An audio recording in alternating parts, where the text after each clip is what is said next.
तो जैसा कि लास्ट एपिसोड में हमने देखा था कि यांका और उसकी टीम का मुकाबला एक जायंट स्टोन मॉन्स्टर से हो गया। ये सभी लोग मिलकर उसे खत्म करने की पूरी कोशिश करते हैं, मगर वो मॉन्स्टर तो डिस्ट्रॉय होने का नाम नहीं ले रहा था और इसकी वजह थी इन लोगों की लो स्पिरिचुअल एनर्जी। तभी यांका अपना दिमाग लगाता है। उसे पता था कि इसे मारने के लिए उनके पास सफिशिएंट पावर्स नहीं है, तो उसने उस मॉन्स्टर की पावर्स को उसी के खिलाफ यूज कर दिया, जिसके चलते फाइनली वो डिस्ट्रॉय हो जाता है। साथ ही साथ यांका को वहाँ पर एक पावरफुल मार्शल आर्ट की टेक्निक मिली, जो कि इतनी खतरनाक थी कि पत्थरों को पिघलाकर उसे लावा में तब्दील कर दे।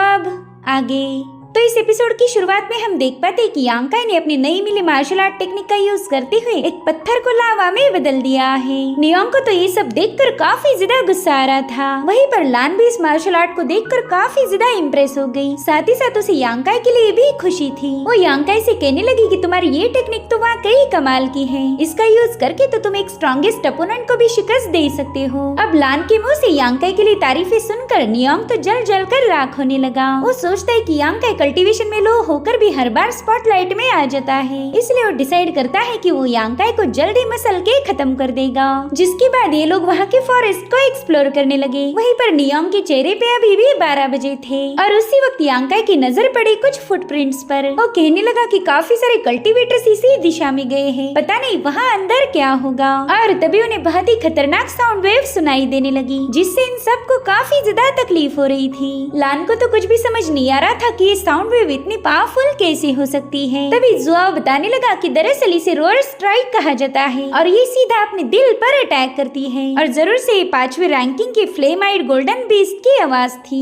मेरे ख्याल से डिसाइपल्स उस पर हमला कर रहे होंगे, इसी वजह से तो इतना ज्यादा भड़क गया। लान तो 5वीं रैंकिंग का नाम सुनते ही पैनिक हो जाती है। वो कहने लगी कि 5वीं रैंकिंग का बीस्ट ट्रू युआन रन के 6ठी या 7वीं लेवल के कल्टीवेटर जितना पावरफुल है। अब उसे पैनिक होता हुआ देखकर यांका जुआओ से पूछने लगा कि भाई तुम्हें इस बीस्ट के बारे में इतना कैसे पता? तुमने तो बिना उसे देखे उसका सारा डिस्क्रिप्शन बता दिया। जिस पर जुआओ कहता है कि मुझे बचपन से इन स्पिरिचुअल बीस्ट में काफी ज्यादा दिलचस्पी है। इनफैक्ट मैंने तो इनके रिगार्डिंग ढेर सारी बुक्स भी पढ़ी है। अगर इस बीस्ट की पावर को हमारी ताकत के साथ कंपेयर किया जाए तो हमारे जैसे लगभग 20 लोग मिलकर भी उसे मार नहीं सकते। जिस पर लान कहने लगी कि शायद इसी वजह से ये सभी लोग मिलकर उसका मुकाबला कर रहे होंगे, तो हमने भी वहाँ जाना चाहिए ताकि हम उनकी मदद कर पाए। तो अभी सभी लोग तुरंत ही उन डिसाइपल्स के डायरेक्शन में निकल पड़े। वहीं दूसरी तरफ हम फेंगयुन टावर और लिंगशाओ पवेलियन के डिसाइपल्स को देख पाते हैं, जो कि इस फ्लेम-आइड गोल्डन बीस्ट को देखकर काफी ज्यादा डरे हुए थे। और तभी वो बीस्ट उन पर अपनी रोयर स्ट्राइक से हमला करने लगा, जिससे इन्हें बहुत ज्यादा तकलीफ हो रही थी। इतना ही नहीं, उसने अपने टेल का यूज करते हुए इन सब पर ढेर सारे एनर्जी स्ट्राइक भी रिलीज कर दिए, जिसे ये लोग अपनी स्पिरिचुअल एनर्जी का यूज करते हुए काउंटर करने लगे थे।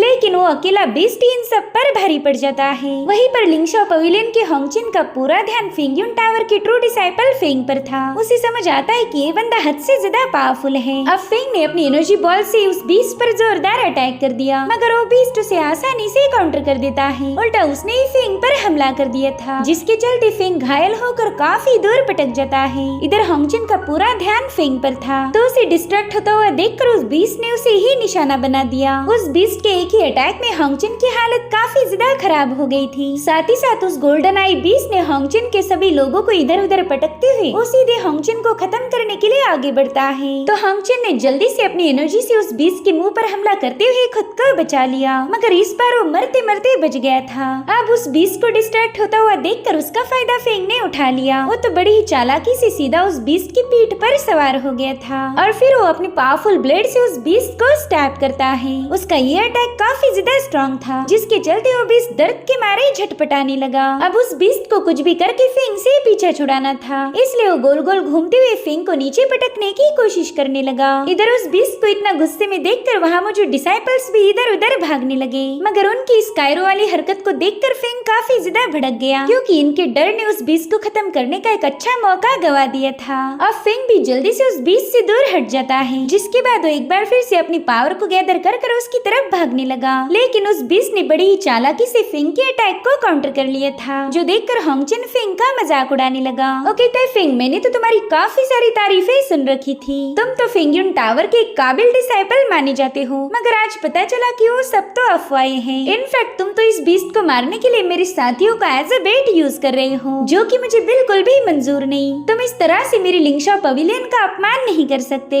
जिस पर फिंग कहते हैं, होंगचिन अगर सच बताओ तो तुम में जरा भी पावर्स नहीं। अगर पावर्स होती तो तुम इस बीस्ट से अपने साथियों को बचा लेते।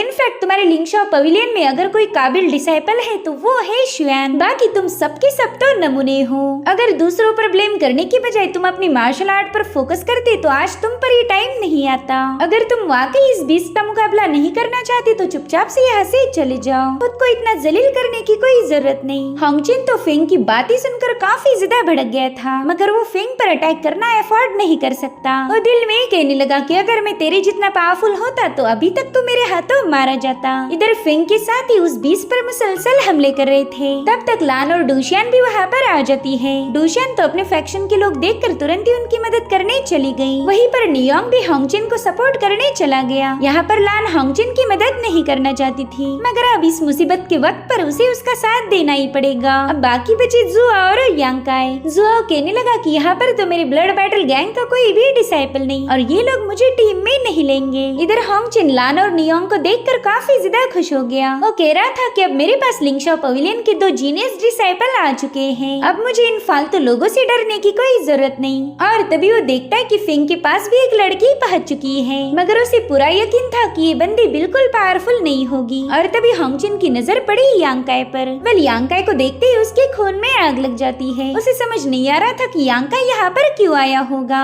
वहीं पर यांकाई भी उसे गुस्से में घूरने लगा, मगर फिलहाल उसका टारगेट होंगचिन नहीं बल्कि बीस्ट था। इधर उस बीस्ट ने अपनी फायर पावर को एक्टिवेट कर दिया था, जिसके बाद वो इन लोगों पर आग बरसाना शुरू कर देता है। तो उस अटैक से बचने के लिए इन लोगों ने अपने आसपास शील्ड बना दी। तभी होंगचिन देखता है कि फिंग अपने साथियों को लेकर वहाँ से साइड में हट गया है, ताकि वो बीस्ट अपना पूरा फोकस होंगचिन और उसके साथियों पर करे। अब इनकी शील्ड इतनी ज्यादा स्ट्रॉन्ग नहीं थी कि उस बीस्ट की फायर पावर को झेल पाए। तो लान ने तुरंत ही हवा में फ्लोट करते हुए उस फायर को बर्फ में बदल दिया। अब उस बीस्ट को कमजोर पड़ता हुआ देखकर होंगचिन ने उस बीस्ट पर अपनी एनर्जी से अटैक कर दिया। अब तक तो उस बीस्ट को भी समझ आ गया था कि वो इतने सारे लोगों का मुकाबला नहीं कर सकता, इसलिए उसने अपनी जान बचाकर वहाँ से भागना शुरू कर दिया। तो उस बीस्ट को कैप्चर करने के लिए फिंग ने अपनी टीम को हुक्म दिया कि जल्दी से फॉर्मेशन को एक्टिवेट करो, हम इस बीस्ट को किसी भी कीमत पर जिंदा नहीं छोड़ सकते।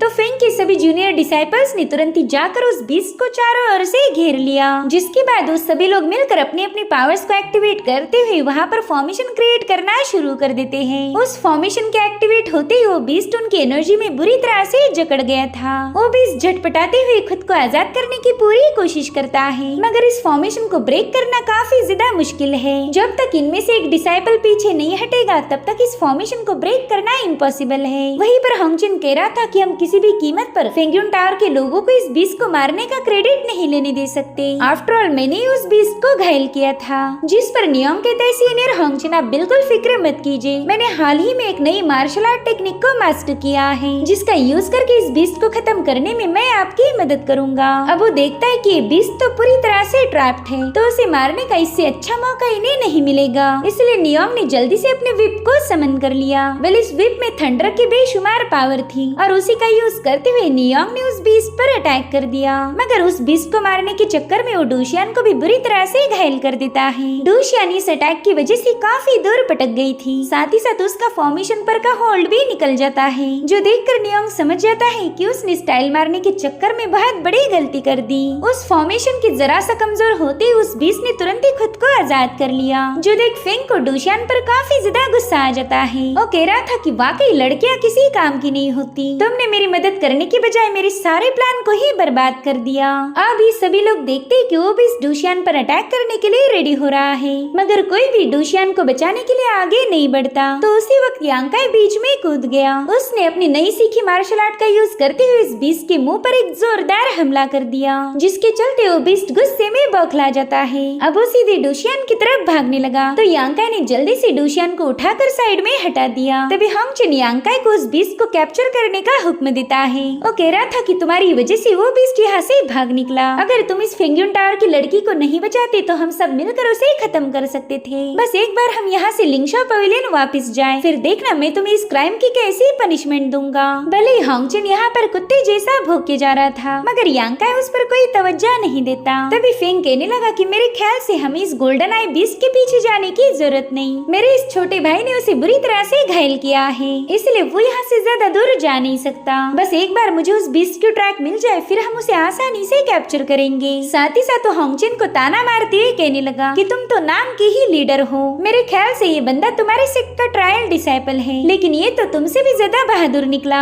होंगचिन को तो फेंग की बातें बिल्कुल जहर लग रही थी, मगर वो फेंग से उलझना नहीं चाहता, क्योंकि उसे पता है कि अगर उसने फेंग के साथ फाइट की तो फेंग उसे आसानी से खत्म कर देगा। वहीं पर फेंग डोशियान से कहने लगा कि मेरे ख्याल से अब तुमने इस बंदे की गोद से उतर जाना चाहिए। आफ्टर ऑल वो लिंगशा पवेलियन का डिसाइपल है, इसलिए हम इन लोगों के साथ ज्यादा इन्वॉल्व नहीं हो सकते। तो डोशियान एम्बैरस होकर तुरंत ही यांकाई से दूर हट गई, जिसके बाद फेंग अपने डिसाइपल से कहने लगा कि हमें जल्दी से उस बीस्ट को खत्म करना है, तो तुम सभी लोग मुझे फॉलो करोगे। साथ ही साथ लिंगशा पवेलियन के डिसाइपल से भी कहने लगा कि अगर तुम्हें होंगचिन के साथ मजा नहीं आ रहा तो तुम लोग भी मुझे फॉलो कर सकते हो। इधर डोशियान को तो यांकाई के ही साथ रहना था, मगर उसे अपने सीनियर फेंग की बात माननी पड़ी। अब वो यांकाई को ग्रीट करके तुरंत ही वहाँ से रवाना हो गई। यांकाई भी उसकी जाने की वजह से काफी ज्यादा मायूस था। इधर जोआ सोच रहा था कि यहाँ पर तो मैं बिल्कुल अकेला हूँ, अगर इस बीस्ट को मारने में मैं इन लोगों की मदद भी करूँ तो भी ये मुझे कोई रिवॉर्ड नहीं देने वाले, इससे अच्छा तो मैं यांकाई के साथ चला जाऊँ। अब वो यांकाई को उसके पीछे आने के लिए बताकर तुरंत ही वहाँ से रवाना हो गया। इधर होंगचिन कहता है यांकाई तुम किसी भी कीमत पर उस बंदे के साथ नहीं जाओगे, तुम्हारी हरकतों की वजह से मैं ऑलरेडी उस फेंग के सामने जलील हो चुका हूँ। साथ ही साथ तुमने उस लड़की की जान बचाने के चक्कर में उस बीस्ट को भी यहाँ से जाने दिया, तो मुझे लिंगशा पवेलियन की शान के खातिर तुम्हें पनिश करना ही होगा। तो लान तुरंत ही जाकर होंगचिन को समझाने लगी। वो कह रही थी कि प्लीज यांकाई को पनिश मत करो, थोड़ी देर पहले ही हम लोगों ने एक साथ मिलकर खतरनाक मॉन्स्टर्स का मुकाबला किया था, जिसमें यांकाई ने अपनी जान पर खेलकर मुझे और नियोंग को प्रोटेक्ट किया।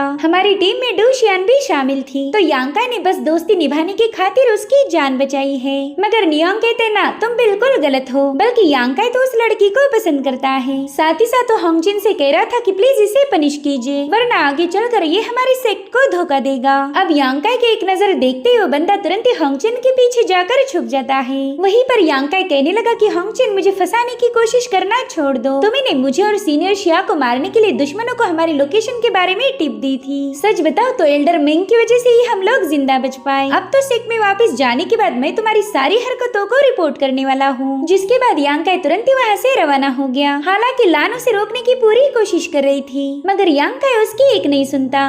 इधर होंगचिन सोचने लगा कि मैंने एल्डर लॉन्ग को इनकी लोकेशन की टिप दी थी, अगर ये बात यांकाई ने एल्डर मिंग को बता दी तो बंदा मुझे जिंदा नहीं छोड़ेगा, तो मुझे अब जल्दी से यांकाई को हमेशा के लिए खामोश कर देना चाहिए। इसलिए वो अपने चमचों से कहने लगा कि यांकाई एक गद्दार है, अगर हमने इसे खत्म नहीं किया तो ये आगे चलकर हमारे लिंगशा पवेलियन के लिए एक बहुत बड़ा खतरा बन जाएगा। इसलिए मैं चाहता हूँ कि तुम सभी लोग इस गद्दार को खत्म करने में मेरी मदद करो। तो लोग तुरंत ही यांकाई को मारने के लिए उसके पीछे रवाना हो गए। और इसी के साथ ये एपिसोड यहीं पर एंड हो जाता है। Thank you so much for watching. Bye bye, take care.